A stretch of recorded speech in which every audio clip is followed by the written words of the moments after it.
الله الرحمن الرحيم الحمد لله رب العالمين الصلاة والسلام على رسول الله محمد صلى الله عليه وعلى آله وأصحابه أجمعين وبعد السلام عليكم ورحمة الله وبركاته. Tuendelea tafsiri ya Qur'ani ya suratu Al-Mu'minun. Tulisimama jana kwenye aya ya 11. Tunaendelea katika aya ya 12 ambapo Mwenyezi Mungu Subhanahu wa Ta'ala katika aya hizi anatufahamisha juu ya dalili za uwezo wake. Kwanza dalili za uwepo wake Mwenyezi Mungu Subhanahu wa Ta'ala na uwezo wake katika mambo tofauti. Akila mwanzo katika hayo yaliyotajwa kwa sura hii ni kuumba kwa mwanadamu.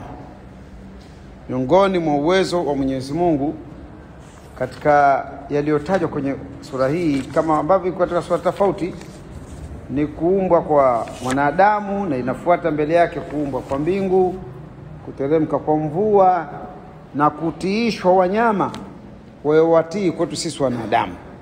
Yanakuja huko, lakini kwanza hapa tunazungumzia Allah Subhanahu wa Ta'ala anatufahamisha juu ya namna ilivyokuwa umbile la mwanadamu.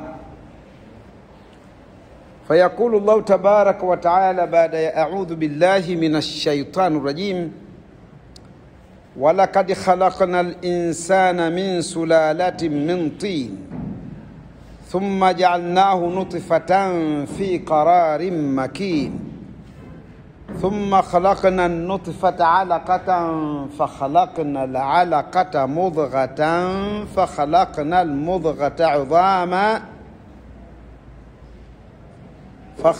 المضغة عظاما فكسونا العظام لحما ثم أنشأناه خلقا آخر فتبارك الله أحسن الخالقين ثم إنكم بعد ذلك لميتون ثم إنكم يوم القيامة تبعثون. Aya hizi ndizo ambazo Allah Subhanahu wa Ta'ala ndani yake anatuelezea jinsi alivyoumba mwanadamu, mwanzo na muendelezo. Fayaqulu Allah tabaraka wa Ta'ala, na kabla ya hapo tutasoma aya hizi inshallah, kisha tuendelea na zile aya zinazofuatia kuanzia ya 17. Atakayesubiri mpaka tukizimaliza atafaidi sana, maana kuna zawadi nono huko leo. Yesu wapi mikononi, lakini subirini inshallah, mtaipenda wenyewe. Sasa kazi kwenu sasa, ukitoka mapema ndio umeuramba au vipi? Inshallah. Siku nyingine tutatoa zawadi, leo tutatoa zawadi leo. Walaqad khalaqnal insana min sulalatin min tin, walaqad na kwa hakika khalaqna tumemuumba al-insana mwanadamu min sulalatin min tin, kutokana na udongo uliosafi kabisa.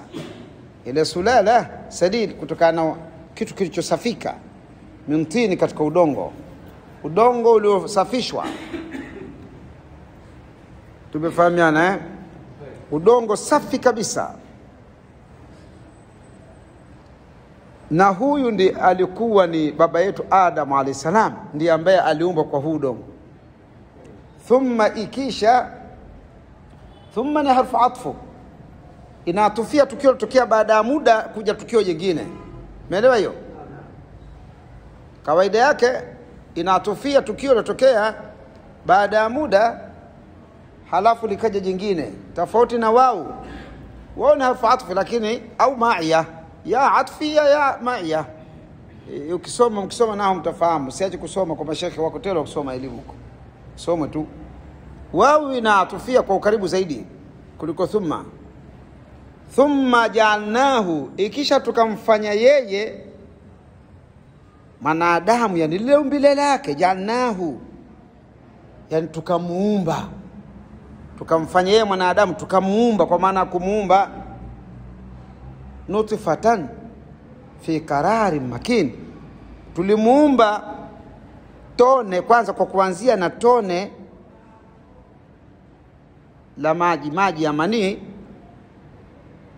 tukamweka katika hifadhi iliyo madhubuti kabisa. hifadhi, tukamweka ndani ya hifadhi iliyo madhubuti kabisa, qarari makin, yani makazi na hifadhi iliyo madhubuti kabisa, na ndiyo ile sasa kubebwa mimba. Tumeelewana Sasa hii nutfa, hii Qur'ani, wanawazuoni katika al-tafsir kama vile al-Imam Ibn Kathir na wengi nao wameona, na Imam Ibn Kathir kaenda zaidi hivyo, kama utasoma tafsiri yake, wameona kwamba tafsiri Qur'ani yote inatafsiriwa ni Qur'ani maneno mengine. Utaikutia aya huku, basi ukienda kuna aya nyingine yale maana yamewekwa zaidi kwa mfumo mwingine. Katika maumbile ya mwanadamu hapa yameelezea kwa upana zaidi, lakini hii nutfa imetafsirika katika sura nyingine. Paliposema Mwenyezi Mungu Subhanahu wa Ta'ala katika sura At-Tariq, was-samai wat-tariq wama adraka mat-tariq an-najmu ath-thaqib in kullu nafsin lamma 'alayha hafidh falyanzur al-insan mimma khuliqa min ma'in dafiq. Hapa tunaanza falyanzur al-insan, naangalie mwanadamu mimma khuliqa, kutokana na kitu gani ambacho ameumba. Mimma, kutokana nini? Mimma, kutokana na kitu gani? Khuliqa, ameumba yeye. Na wale wanaofahamu lugha, ukiona Allah ametumia au Waarabu kwa upande wao wametumia mabuniyu lilma'lum min al-af'ali au mabniyu majhul min al-af'ali, tafidu tawkidi al-amr, inakusudia kuhakikisha tukio lilo jambo. Mwanadamu kaumbwa hakumbwa mimma, kutokana nini? Sasa swala kutokana nini? Ndio swali lipo sasa. Sasa wewe ukiambiwa kaumbwa na kutokana nini, unataka uelewe kutokana nini? Khuliqa min ma'in, imerejea mabniyu majhul, mimma khuliqa, ameumba kutokana na maji ya chupayo, yakhruju min baini sulbi, yanaotoka kati ya mgongo wa mwanamume, ndo sulbi, kwenye mgongo, mifupa inapita kati ya mifupa, uti wa mgongo ndio anakopita. Kwa hiyo wanaita walugha kama fakru dhahri, uti wa mgongo ndiko ambako yanatembea mpaka akafika katika maeneo ya kutokea, huko yanakotoka ndiko wanadamu walikowekwa hazina yao. Wataraib, taraib adhamul mar'a, tafsiri wengine tafsiri kwa matiti, lakini fil asl at-taraib adhamul mar'a ma baina sadr wa surra, mifupa mwanamke iliyopo kati ya kifua na kitofu, ndio wataalamu walivyotafsiri hivyo, ndio taraib hasa. Tumeelewana? Ingawa wapo na tafsiri kwamba ni matiti, lakini tafsiri sahihi wanaona ahlu tafsiri kwamba ni nini? Mifupa iliyopo kati ya nini? Kati ya kifua na kitovu, taraib. Sasa mwanamume anatoa wapi? Mwanamke anatoa wapi? Mbele yake, au sio? Mmoja anatoa wapi?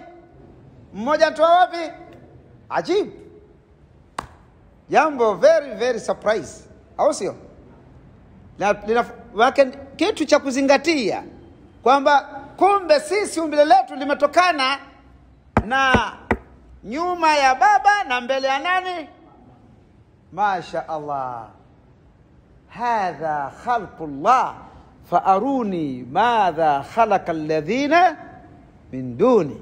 Hivi ndivyo anavyoumba Mwenyezi Mungu. Hebu tuonyesheni, waambie washirika waoneshe na vipi wameumba, nini wameumba wasiokuwa Allah Subhanahu wa Ta'ala. Sasa hii yakhruju min baini sulb wa taraib imetafsirika tena katika suratul Dahr au suratul Insan, inna khalaqnal insana min nutfatin amshaj, hakika sisi tumemuumba mwanadamu kutokana na maji yaliyochanganyika. Amshaj ndio ile ya mwanamume kutoka mgongoni na mwanamke kutoka mbele ya umbile lake, kifua chake na utumbo lake. kwenye matiti, sema hivyo mlivyozoea.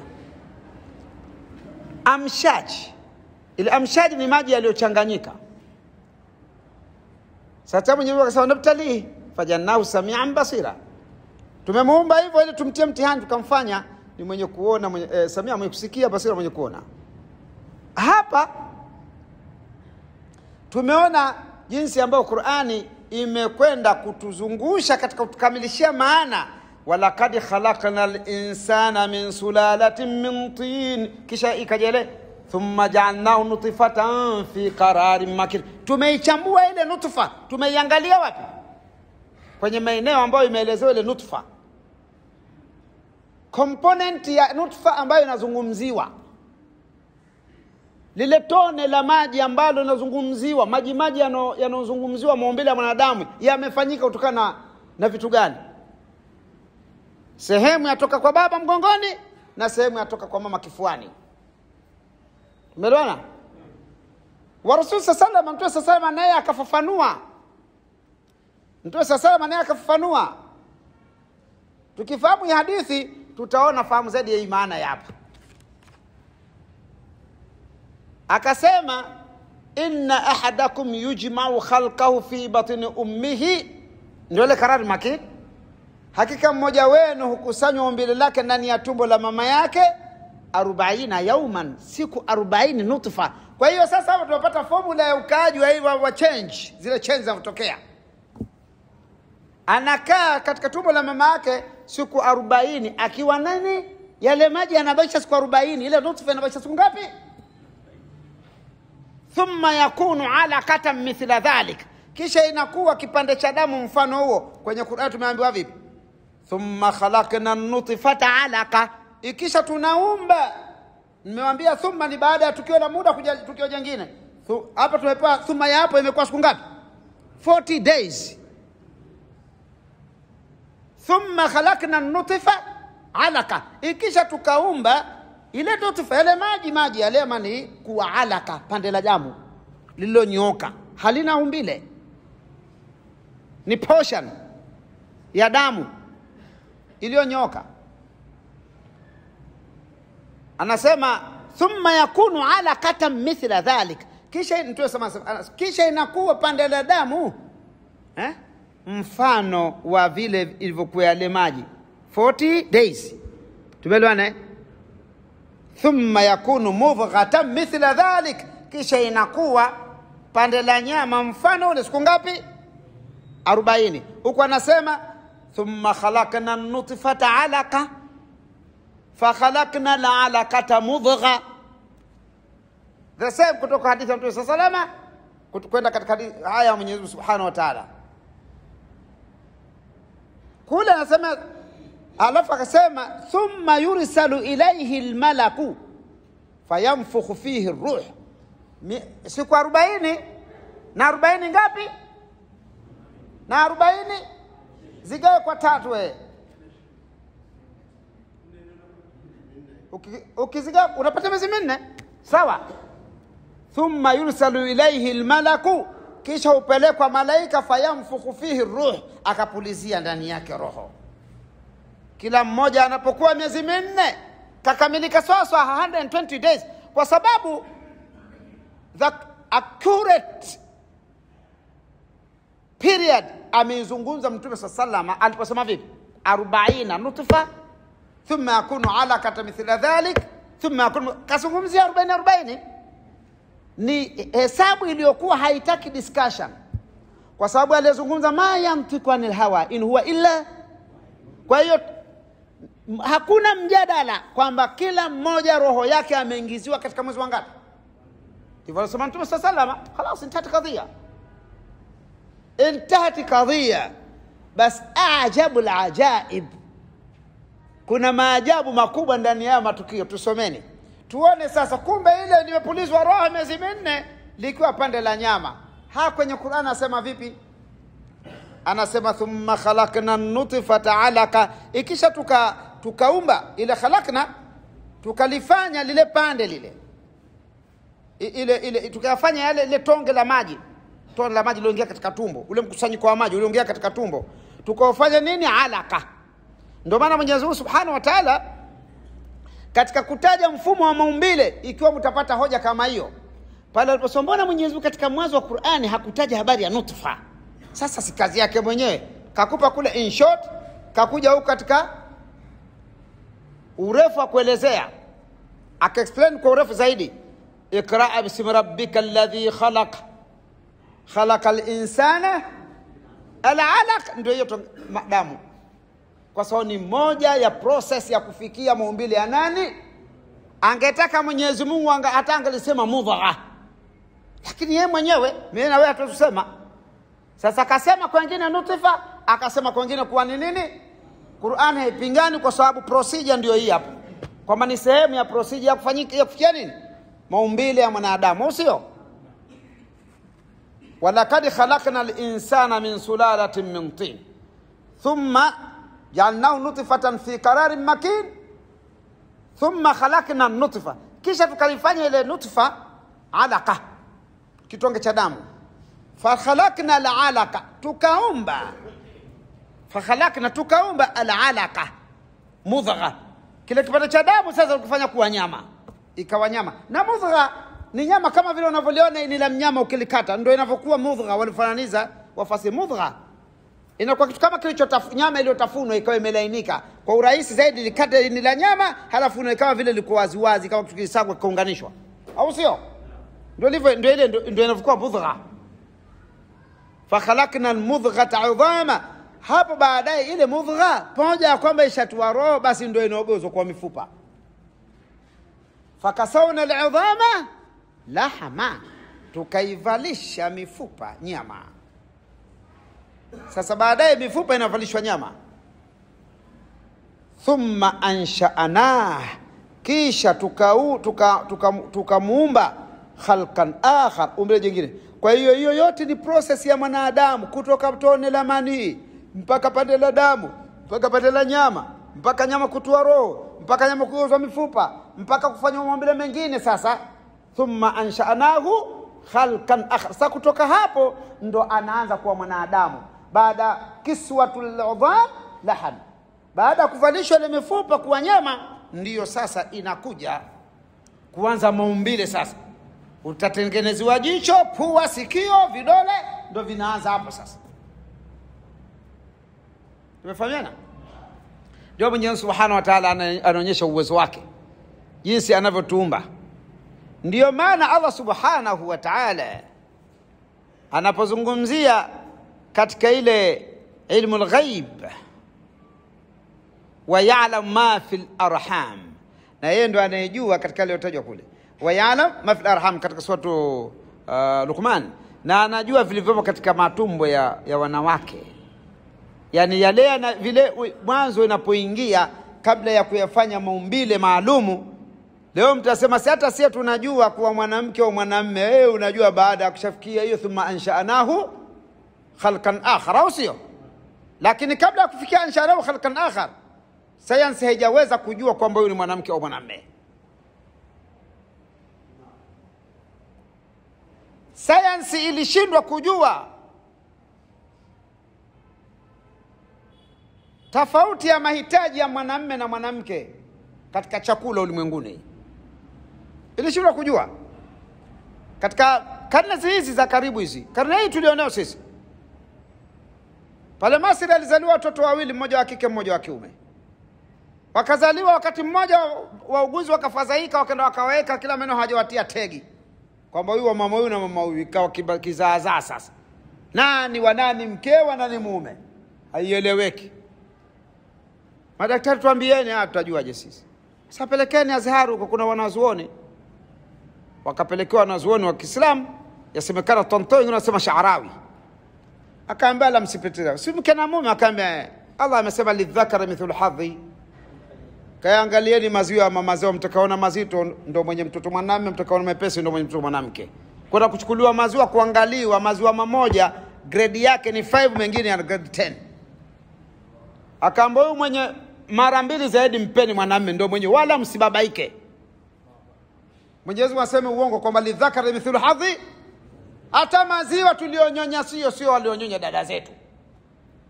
Alafu wanataka mirathi tusipewe mara mbili. Kumbe toka mwanzo katika tumbo na kunyonya sisi tushapewa mbili. Waambieni sasa.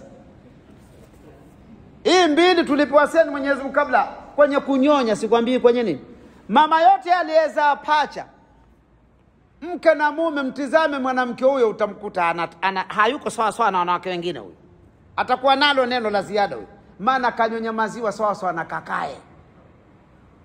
Lazima wapelezeni kama mtawaona huyo dada huyo, inawezekana shida sana kumuoa. Tumefahamiana? Inawezekana kwa sababu amepata nguvu za kiume kwa sababu ya maziwa aliyonyonya. Lidhakara mithlu hadhi. Ya kisayansi pengine ingeshindwa kutoa haraka hii formula. Basi akamwambia tatizo dogo, nyewe maziwa mkiyapima simtajua. Mazito mepesi, naam. Basi kapimeni tu. Ikawa tatizo limeisha. Sasa hivi ndivyo ambavyo Mwenyezi Mungu Subhanahu wa Ta'ala anaumba. Kisha anasema fatabarakallahu ahsanul khaliqin. Kutukuka ni kwake Mwenyezi Mungu mbora wa umbao. Hakuna anayeumba lakini ndio bora wa kuumba. Mbora kuumba. Thumma innakum ba'da dhalika lamayitun. Ikisha hakenu nyinyi baada ya hivyo vote mlivyopitia hivyo. Ansha'ana khalqan akhar. Atatoka mwingine kijana afi mapema, mwingine awe mzee azeeke sana, ashura atakutembea, lakini thumma baada dhalika lamayitun. Kisha baada ya hapo ni wafu nyinyi. Lamayitun, wafu. Thumma innakum yawmal qiyamati tubathun. Ikisha hakika yenu siku ya kiyama mtafuliwa. Katika mambo ambayo yalionyesha karama za Sayyidina Umar bin Khattab radhiyallahu ta'ala anhu, imepokelewa katika riwaya ya Ibn Abi Hatim at-Tayalasi an Anas bin Malik, anasema alisema Umar bin Khattab radhiyallahu anhu, na haya maudhui sio kajisemea tu, wafaqtu rabbi fi arba'i, ameniwafiki Mola wangu katika mambo manne ambayo yametajwa mubasharata katika aya. Yako zaidi, lakini yale yaliyokuja mubasharata alivyosema Umar ni mambo manne ndani ya Qur'ani. Mambo manne kayataja Umar kabla Qur'ani haijaja, ikaja ikazungumzia vile vile alivyotaja Umar bin Khattab radhiallahu anhu. La kwanza, alimshauri Mtume sallama kwamba wakati huo imamu anasema popote pale Maka. Yani imamu katika msikiti wa Maka atasema popote inajuzu. Tumefahamiana Lakini ilipokuja amri sasa ya kwa imamu watakhidh makamu Ibrahim musalla, inabidi imamu asimame pale sasa. Lakini sio kwa imamu upande wote utakaokaa inajuzu. Khalas, intati kadhia. Ndio ule mzunguko, sio kitu tunaswali hivi mduara ule, si mnajua. Lakini pahali kusimama imamu ni katika nyuma ya makamu Ibrahim. Sasa Umar akawa anasikia dhiki tu, sallallahu imamu asema popote, kwani hatufanyi ile makamu Ibrahim ndio palipo kuswalia? Kaambia ya Umar, msijaamrishwa akhi. Ikateremka kauli subhanahu wa ta'ala, wattakhidhu min maqami Ibrahima musalla. Ikawafik ushauri wa Umar Khattab, lakini msifikirie kwamba ndio Qur'ani imeshushwa pale. Qur'ani ilishashuka wakati Umar anasema hayo. Qur'an tayari ipo hapo mbinguni, ishakuwepo toka azal, hayo yamekadiriwa. Tumefahamiana? Kwa sababu kabla ya kuja Mtume Muhammad sallallahu yametokea matendo ya kaumu toka Adam alayhi salam. Tumefahamiana? Toka kuumbwa kwa Adam, wa idh kunna lilmalaika inni ja'ilun fil ardi. Qur'ani si historia, lakini Qur'ani ndani yake ni kiswasu ibra wa ahkam wa tashri'. Ndani yake inazungumzia aliyopita, lakini alishayadawini Mwenyezi Mungu kabla hajaumba dunia. Tumefahamiana? Kwa sababu ule mahfudhi ni katalogi, na katalogi ndio katalogi kuu ya Mwenyezi Mungu Subhanahu wa Ta'ala, aliyohifadhi vitu vyake alivyovikadiria kwa anayoyataka mwenyewe. Wallahu a'lam. Tumefahamiana? Qur'ani ni sehemu iliyotoka katika katalogi hiyo, na Taurati na Injili na Zaburi na yale mengine yote tunayoyaona yanatokea, yako tayari yamedawiniwa huko. Tumeelewana hapo? Sasa haiwezekani kwamba tukio lililosema na Umar al-Khattabi liwe halikuwepo kabla. La, usio ukaingia kitu kikubabaisha nafsi. Makadirio ya Mwenyezi Mungu kupitisha jambo katika ndimi za waja wake. Tumeelewana? Ni makadirio ya nani? Allah subhanahu wa ta'ala. Kuna mengi humu tumeyasoma kule katika sura tu zilizokuwa zimetaja vita, kama vile suratul An'am. Tutaona uko mbele katika suratul Ahzab kwenye kisa cha Mahandaki, utaona matukio mengi yaliyotajwa Mwenyezi Mungu subhanahu wa ta'ala wakati wa mtume sallallahu. Matukio ya mtu mmoja mmoja au ya matukio ya watu makundi. Tumefahamiana hiyo? Kwa tuelewe Qur'ani ikoje. Sasa Salama Khadhalla anasema amenuafiki Mwenyezi Mungu katika maneno yasema, akakubali akashusha Qur'ani, au kawafiki maneno ya Mwenyezi Mungu kabla hajashuka kwa katika mambo manne. Hiyo ya mwanzo kufanya makamu Ibrahim sala, ya pili ilikuwa watu wanaingia tu kuuliza kwa Mtume sallallahu maswala, wanazungumza nao. Sasa mara akaambia swala, kwa nini usitengeneze hijab ili tukitaka kuwasemesha wake zako tuwasemeshe nyuma ya hijab? Sasa Umar anatoa rai, ikashuka katika suratul Ahzab, wa idha sa'altumuhunna mata'an fas'aluhunna min wara'i hijab. Mtakapouliza kuhusu chochote, mambo yoyote, waulizeni nyuma ya pazia, msiwaone. Kabla ya kushika Qur'ani, Omar alishatoa ushauri, lakini kumbe Qur'ani imeshakuwekwa, ishakadiria hivyo. Jengine katika aliyosema Umar, Qur'ani ilishuka mpaka thumma ansha'nahu khalqan akhar. Basi Umar akasema fatabarakallahu ahsanul khaliqin. Allah akakamilisha aya, ikashuka fatabarakallahu ahsanul khaliqin. Umar al-Khattab radhiallahu anhu. Jengine katika sura at-Tahrim anawagomba wakotosa pamoja na mwanawe Hafsa, asa rabbuhu in talakakunna. Aya ile kaisoma yote sana Umar al-Khattab radhiallahu anhu, karibu yote. Anamwambia mwanawe Hafsa bint Umar al-Khattabi radhiyallahu ta'ala anha wa radhiyallahu ta'ala anhuma, anamgomba kwa sababu ya kisa kilichotokea cha kumfitinisha Mtume sallama na masuala ya Maria Kibtia, na wengine wasema asali. Kulikuwa kuna mikasa mingi, haikuwa mkasa mmoja. Kulikuwa kuna mikasa mingi, haukuwa mkasa mmoja. Kwa mujibu wa riwaya, imekuja riwaya mutawatir juu ya kila kisa. Wengine wasema asali, wengine wasema Maria Kibtia. Sasa Allah subhanahu wa ta'ala, baada ya kutokea yule msukosuko, Mtume sallama akawa amethikika sana, wakawa wamejua baadhi ya maswahaba wakubwa kama vile Umar al-Khattab radhiallahu anhu.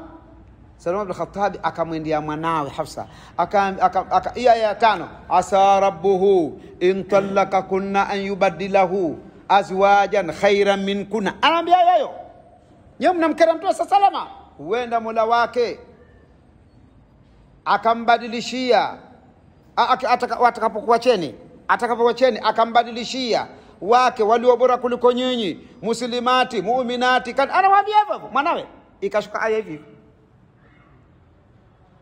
Sayyid Umar al-Khattab radiyallahu ta'ala anhu wardah, akashuka aya kwa vile ambavyo, lakini kuna kitabu akakiandika mwanachuoni mmoja doktor, kakita fiqh Umar al-Khattab, fiqh Umar al-Khattab, sijui kama kinapatikana hapa.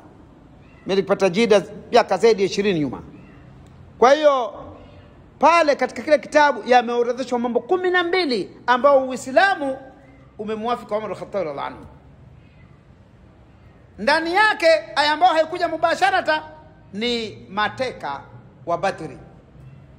Mateka wa Badri, katika aliposhauri Mtume sasa zitolewa shauri mbili, ya Abubakari ya kuwa wachukuliwe, ya Umar moja kwa moja akasema, ya Rasulullah, sikiliza usipate tabu.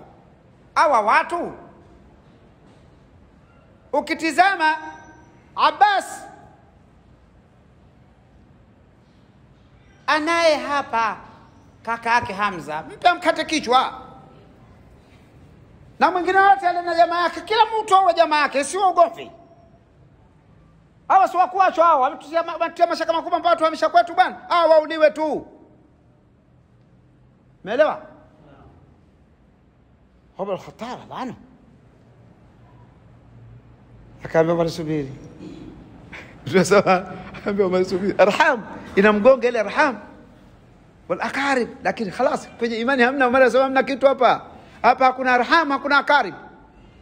Akauliza Abubakar, Rasulullah, hawa tuwagayo makundi.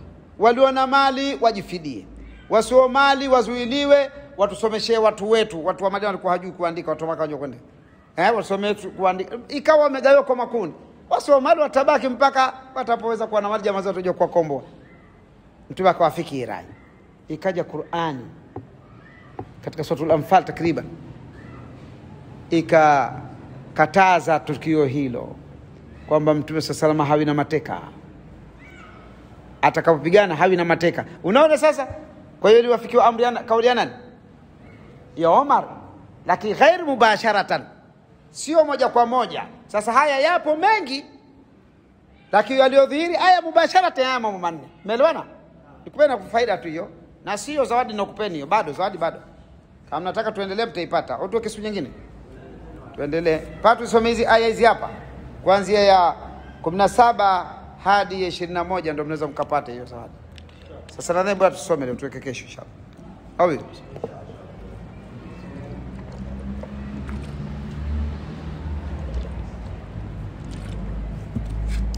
mnasema inshallah kwa tusome mnasema inshallah kwa maana tusiendelee, sio? Mkisema inshallah mimi na tusiendelee.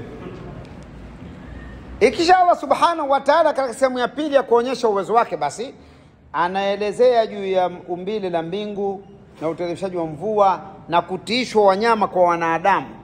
Anasema walakad khalaqna fawqakum sab'a tara'iq, walakad, na kwa hakika khalaqna fawqakum, tumeumba juu yenu sab'a tara'iq, njia saba. Njia saba maana kila kati ya mbingu na mbingu kuna ni tabaka. Tumeelewana?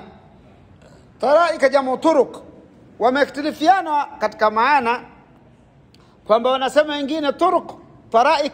Turuq ni kama vile, ataka piga mfano bwana mmoja katika lugha, anasema unaona kiatu kinachotengenezwa kwa tabaka za soli zile, basi anasema ndio inakuwa katika kati ya kila soli na soli kuna nafasi. Sasa kwa mbingu ni hivyo hivyo. Na wengine wakasema turuq yajri fiha malaika, njia ambazo kwamba wanapita nini? Malaika katika zile mbingu na mbingu. Tumefahamiana? Muhimu ni njia. Wama kunna anil khalq ghafilin, na hatukuwa sisi kutokana na ile kuumba tulioghafilika. Sio kama tumeumba tumefanya makosa. Hakuna makosa abadan. Unachokiona kakiomba Mwenyezi Mungu ndivyo alivyotaka kiwe hicho. Hakuna makosa. Wa anzalna minas samai ma'an biqadarin fa askannahu fil ardh. Wa anzalna, na tukateremsha minas samai, kutoka katika mawingu, maji, biqadarin, kwa kiasi maalum, yani fa askannahu, tukayatuliza fil ardh, katika ardhi. Yanateremshwa mbinguni, yanatua juu ardhi, yanatulizwa wapi? Fa askannahu fil ardh, ndani ya ardhi yanatulizwa. Tumeelewana? Yanatulizwa fil ardhi, katika ardhi. Wa inna ala dhahabin bihi laqadirun, na kitu sisi juu ya kuyaondosha hayo tunaweza tukayafanya, yakishanyesha mvua msiyaone. Yeye ndio aliyesema araaitum in asbaha ma'ukum ghauran faman ya'tikum bima'in ma'in, mwaonaje mkipambaukiwa maji yenu kwamba yamekauka ardhini? Ma'ukum ghauran, maji yenu yamekauka ghaur, faman ya'tikum bima'in ma'in, nani atakakuletea maji yachechemkayo ardhini? Kwani hakuna maeneo ambayo ardhi kutokana na wingi wa maji yamepasuka yanatokeza juu? Hayako tena, mpaka katika miamba. Mnajua milima. Sasa nani angelileta? Angetokea, lakini Allah subhanahu peke yake. Kwa hiyo anasema wa inna ala dhahabin bihi la kadirun, na hakika si juu ya kuyaondoa yasionekane tuwaweza, lakini tunawawekea. Fa ansha'na lakum, tukakufanyieni bihi, kutokana maji hayo, jannat, mabustani, min nakhili, ya mitende, wa anabi, na mizabibu, lakum, kwa ajili yenu, fiha, ndani yake, fawakihu, kuna matunda, kathira tu, yaliyo mengi, wa minha taakulun, na miongoni mwa matunda mnakula, mengine hamuli, makali au machungu, yana sumu au yanawasha sana, au sio? Ndio maana ikawa minha, kwa sababu asili ya minha, wa minha taakulun, min harfu jari wa tab'idhi, min harfu jari wa tab'idhi katika lugha ya Kiarabu nahwu, na pia kujurisha na kutenga, hichi kimo hichi hakimo. Minha baadhi yani kubalika, kwa baadhi ya matunda tunakula, baadhi hatuli, ndivyo ilivyo, sivyo? Allah akasema wa minha taakulun, ni tab'idhi, sio yote. Wa shajaratan takhruju min turi Saina, na mti unaoota katika mlima Turi Saina, mlima katika jabali Turi Saina, tambutu biduhuni, unaota huo mti kwa ajili ya kutoa mafuta.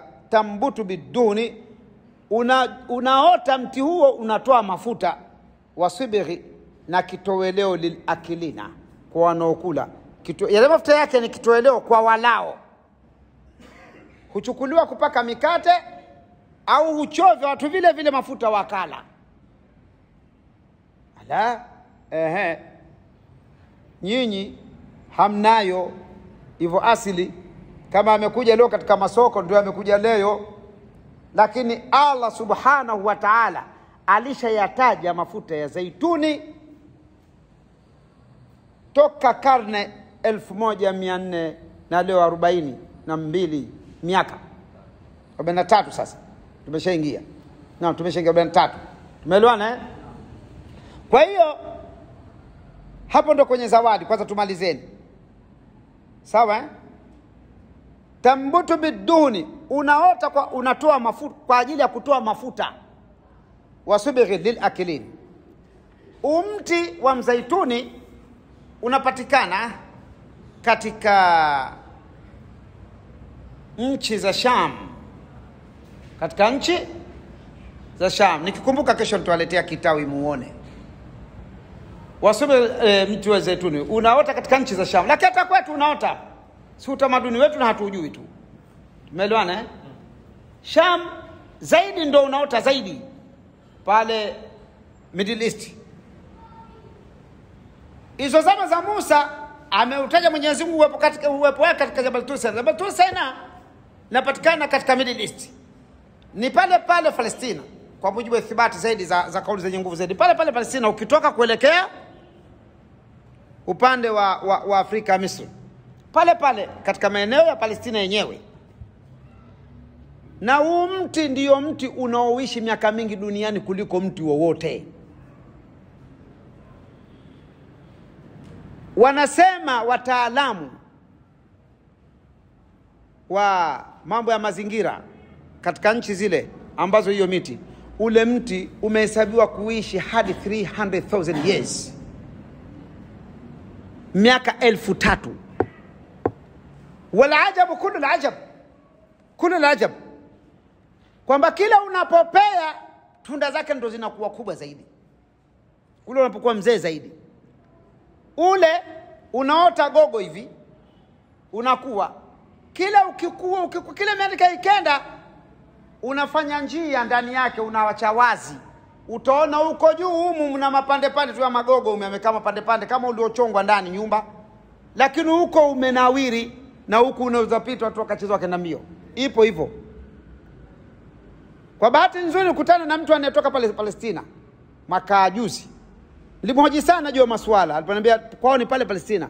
Akaniambia mimi katika pale kwetu kuna miti ya mizeituni ambayo babu wazee wetu wamehadithiwa kuambiwa ni wazee wao iko hivyo tulivyoiona sie.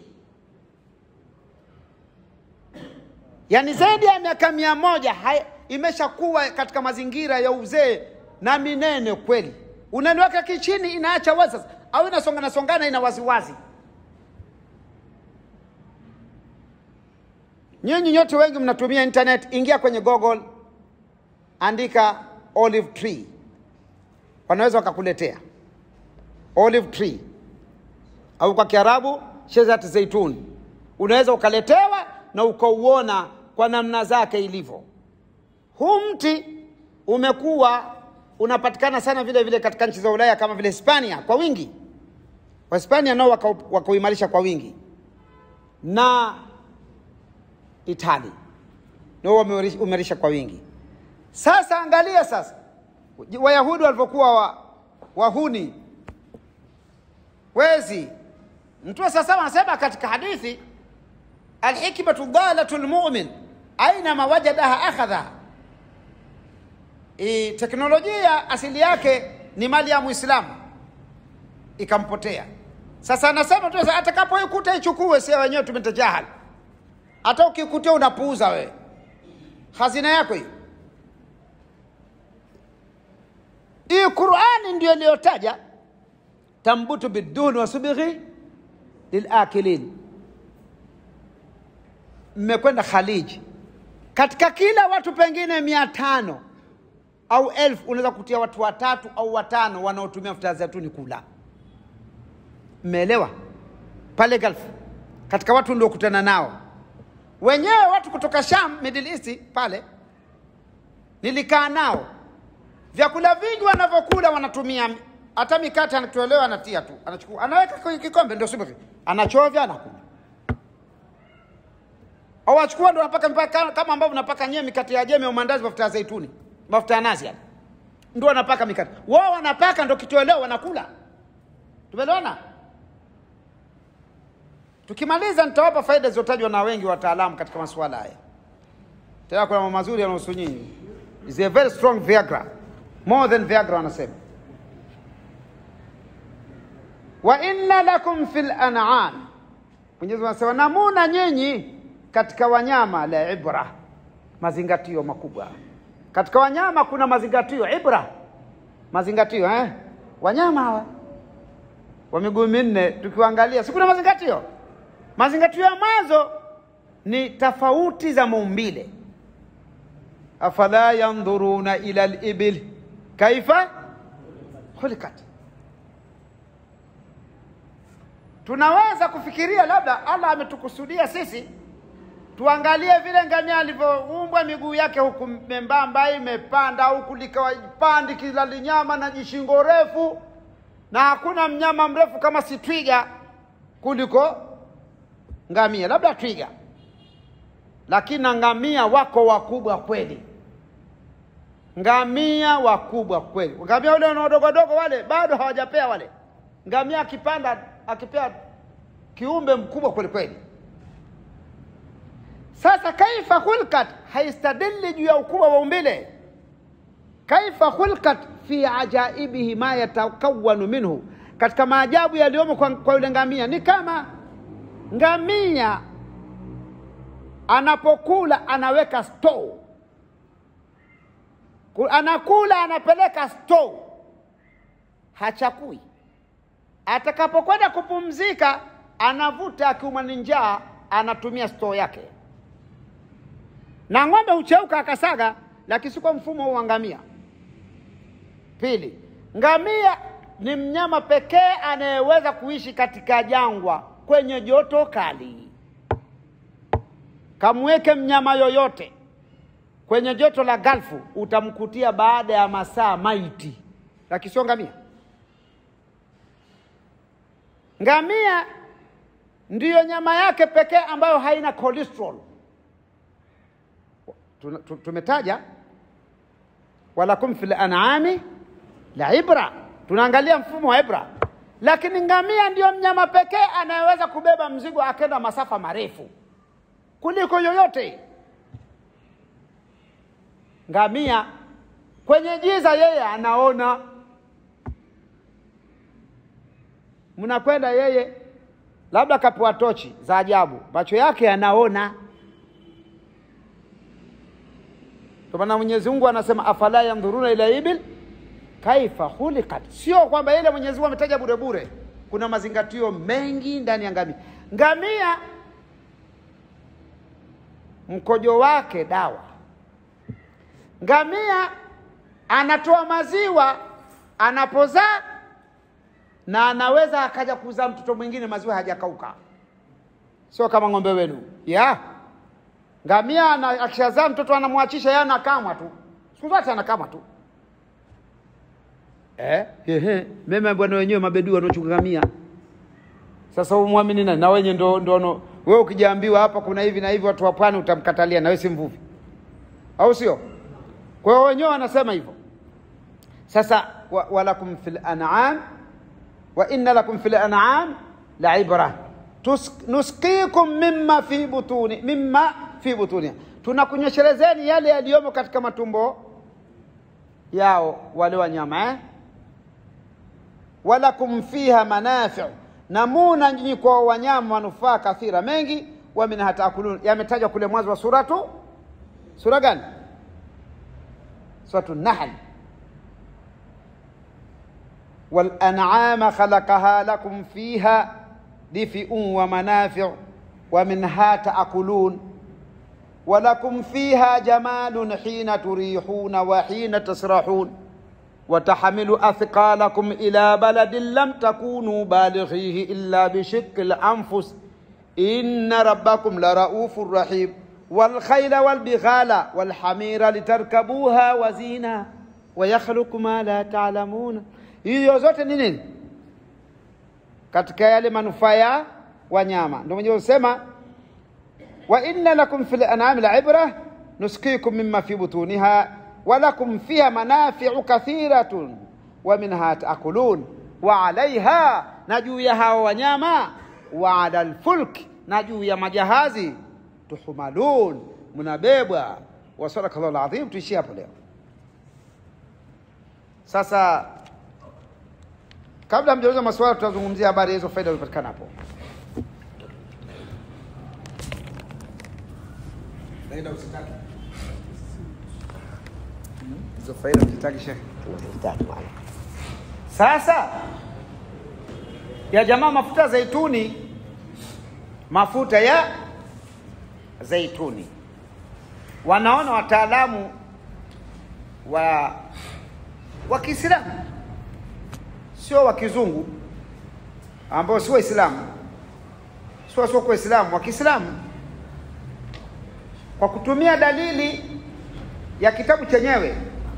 Sikilizeni, Allah subhanahu wa ta'ala akishakitaja kitu katika kitabu chake au kupitia ulimi wa mtume wake sallallahu, hicho kitu wewe kizingatie, halafu kifanyie kazi kwa mfumo kiliotajwa. Kama kimehimizwa basi kifuate, kama kimekatazwa kikimbie. Umeelewa?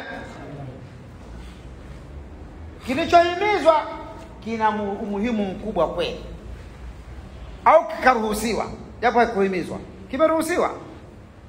Na kilichokatazwa basi kina hatari kweli kweli. Tumefahamiana sio? Naam.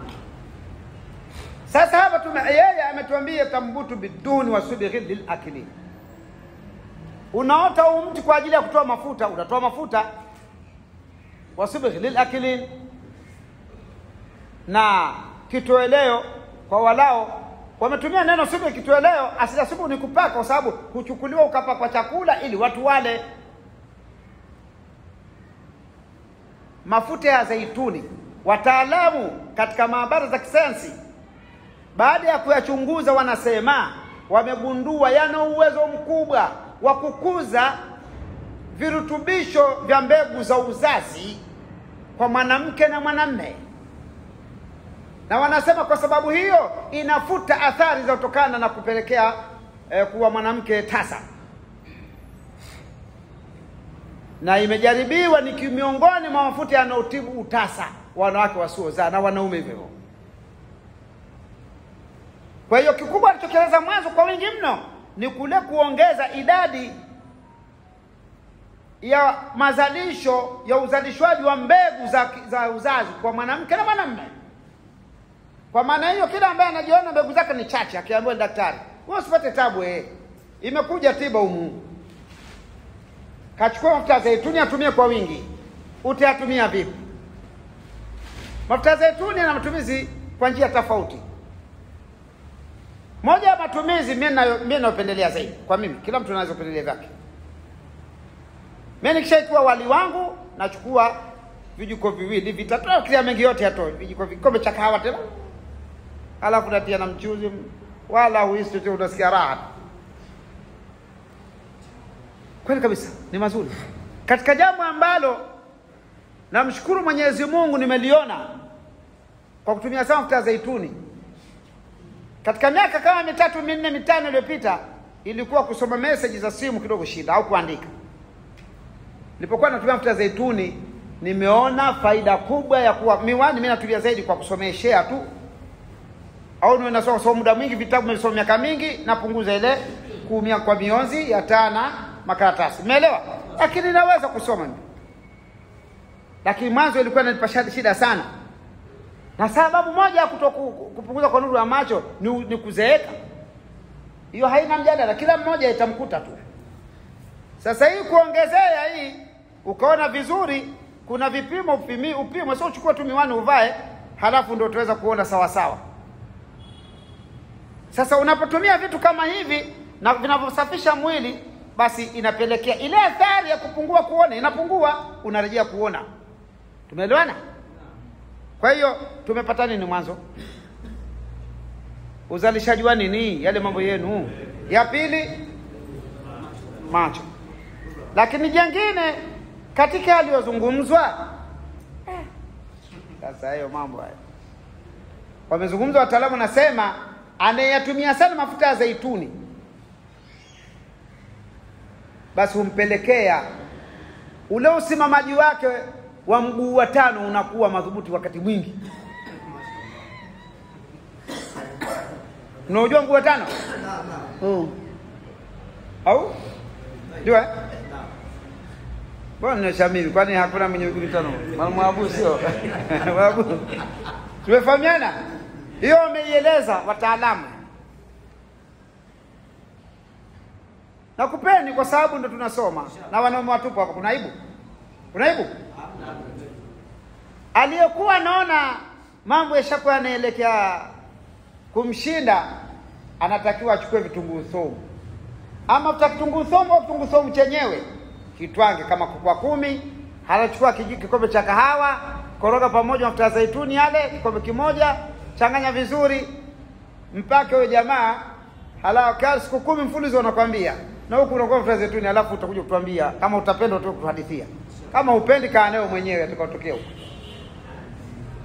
Basi zawadi usiendelee. Mafuta ya zaituni ni mazuri sana kwa kubomoa uchafu wa mafuta machafu ndani ya mwili inayoitwa cholesterol. Haikai kabisa. Kwa hiyo watu ambao wanatishio la cholesterol wao mafuta ya zaituni tu, kwa hiyo watumie sio ukanywa tu hivi, utumie kwenye vyakula. Na kama unapikiwa mikate ile ya maji sio tu mafuta, tumia yale sana. Ushatengezewa ile saladi kachumbari yako, tia pamoja na vile tia ile. Umeelewa? Halafu akibaki yule nini kunywa. Umepikiwa supu yako, ishawiva, tia mafuta ya zaituni, kunywa. Umeelewa? Inasaidia sana katika kushusha cholesterol, ambayo ndio inachangia kwa kiwango kikubwa cha kuharibika kwa kiwiliwili au athari ya viungo vya kiwiliwili. Lakini vile vile inapunguza uwezekano wa kupanda kwa pressure za kupanda. Na za kushuka inaweka sawa sawa pressure. Lakini wanasema anayetumia mafuta ya zaituni kwa uchache mno atapata maradhi ya kisukari. Kama kuna zaidi hiyo tena. Lakini kwa nini tusiamini? Tambutu biduhun lisibghin lilakilin. Itoshi tu. Tunasoma fikri hivyo mtasahau. Sanga. Tutasahau madau ukitaja mambo hapo. Sasa mimi nitakuja na vichupa, maana mkiuzwa pale mnakusanyana. Na mimi nitakuja na vichupa vya mafuta ya zaituni. Hebu kiuzwa hapo mnakusanyika tele kila mtu. Sheikh Burubi, tufanye biashara hii. Tuache Hai. Naam, kuna swala tumemaliza kwa hapo. Inshallah. Kama kuna swala